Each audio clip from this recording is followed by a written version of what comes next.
Pemirsa, institusi Polri kembali menjadi sorotan menyusul maraknya kasus kekerasan oleh aparat polisi yang dilaporkan oleh masyarakat. Komnas HAM mencatat selama tahun 2014 sedikitnya ada 2.200 laporan yang masuk ke Komnas yang terkait dugaan pelanggaran yang diadukan oleh anggota polisi.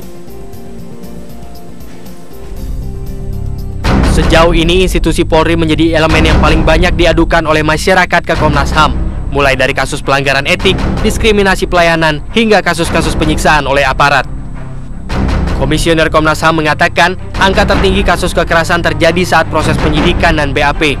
Kondisi ini terjadi karena aparat penyidik lebih mengejar pengakuan tersangka daripada mencari pembuktian yang legal. Tersangka disiksa untuk mengaku atau dipaksa mengaku kejahatan yang disangkakan. Akibatnya, banyak kasus pelanggaran HAM yang justru dilakukan oleh aparat. Ironisnya, tidak sedikit tersangka yang belakangan akhirnya dilepaskan oleh polisi karena terbukti tidak bersalah.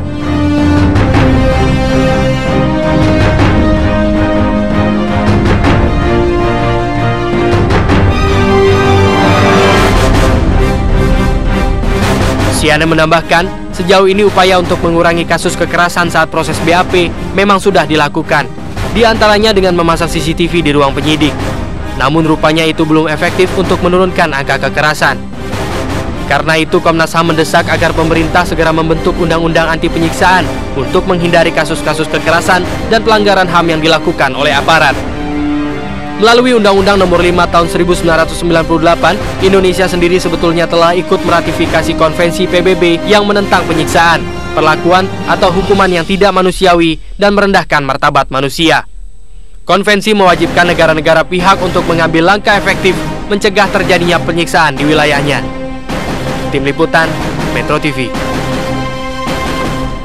Ya, itu dia aparat versus kekerasan yang akan kita bahas dalam Bincang Pagi kali ini, pemirsa. Saya akan perkenalkan terlebih dahulu, sudah ada 3 narasumber yang akan membahas mengenai hal ini. Sebelah saya ada Mbak Siana Indriani, Komisioner Komnas HAM, lalu juga ada Irjen Polisi Purnawirawan Logan Siagian, anggota Kompolnas, serta ada Irjen Polisi Roni F. Sompi, Kadif Humas Mabes Polri. Selamat pagi semuanya. Selamat pagi. Oke, tadi kita sudah saksikan sedikit bagaimana informasi mengenai kekerasan yang dilakukan oleh polisi, terutama untuk para terduga dari pelaku-pelaku kejahatan seperti itu.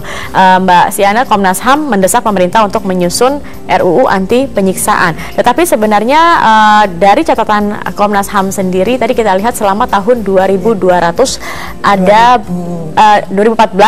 2.200 laporan yang masuk.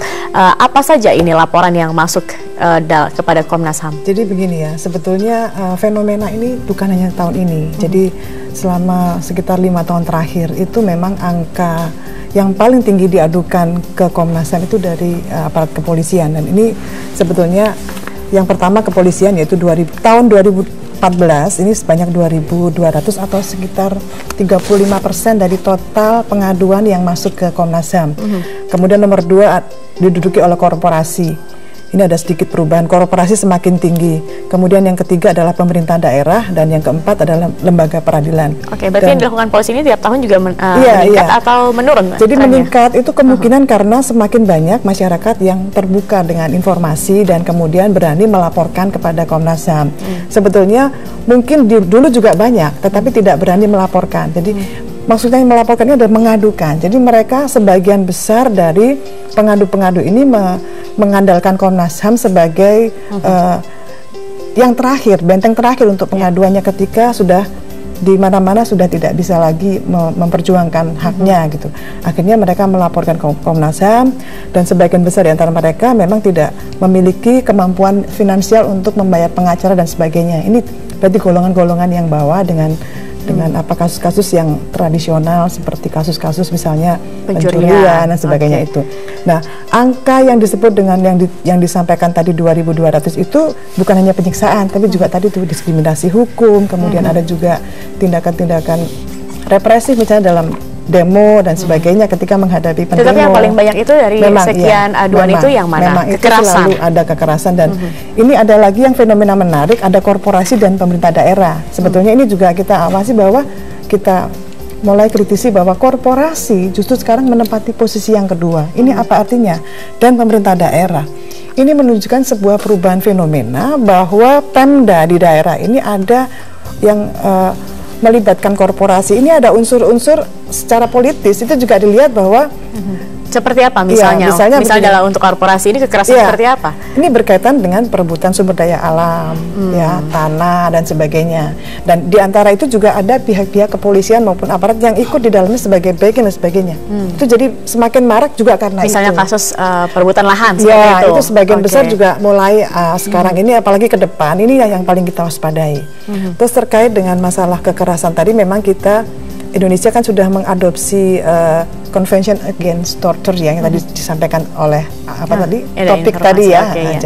Ini merupakan sebuah niat baik yang seharusnya juga ditindaklanjuti dengan langkah konkret. Walaupun Indonesia tidak sampai saat ini belum mengadopsi OPCAT-nya atau optional protokol yang itu membuat sebuah yang mengharuskan adanya mekanisme yang melibatkan pihak internasional. Tapi makanya untuk mengatasi hal itu paling tidak kita mengusulkan adanya undang-undang RUU anti penyiksaan yang ini menjadikan sebuah tindakan-tindakan itu tidak lagi diperbolehkan ketika dalam melakukan hal misalnya penyidikan dan penyelidikan terhadap calon-calon tersangka atau terduga tadi.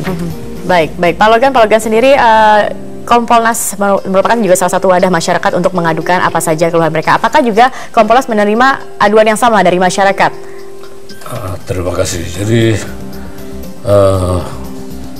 mengenai ini kita sepakat dulu tema kita ini kekerasan atau penyiksaan. Ya.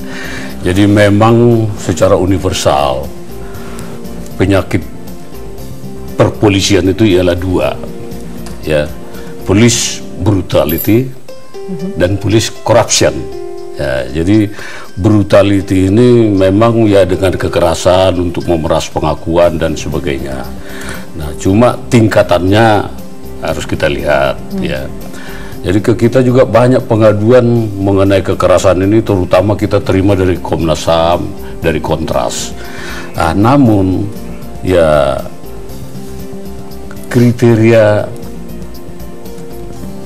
penyiksaan kalau kita lihat di Undang-Undang 39 ada itu, ya, hak untuk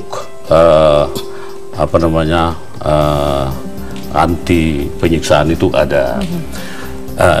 Sampai saat ini memang Kompolnas belum ada secara signifikan bisa membuktikan laporan pengaduan masyarakat akan adanya kekerasan yang dilakukan oleh polisi. Yang paling banyak kita terima itu di Papua. Ya, di Papua ketika ada kekerasan oleh masyarakat yang dari ini ya memang karena sudah membunuh polisi, sudah merusak polsek dan sebagainya. Ya memang ini Polri dalam melaksanakan tindakan ini sudah menggunakan kekuatan. Baik. Ya, jadi saya sependapat istilah ini perlu kita sepakati dulu istilah hukumnya. Kalau di KUHP kita lihat hanya ada kejahatan terhadap jiwa, penganiayaan.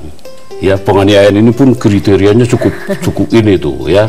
Baik. Nah, jadi ini memang yang kita bingung, yang mana sebetulnya penyiksaan, yang mana kekerasan. Oke, nanti kita bahas lagi. Pak Logan, saya juga ingin bertanya Pak Roni bagaimana ini, tadi juga sempat dikatakan permasalahan polisi adalah polisi brutality dan juga corruption. Nanti juga akan mengonfirmasi sejauh apa sebenarnya kepolisian dalam melakukan penyiksaan tanda kutip, Pak Roni. Nanti kami akan kembali, pemirsa tetap bersama kami di Bincang Pagi. Kami akan kembali setelah jeda berikut ini.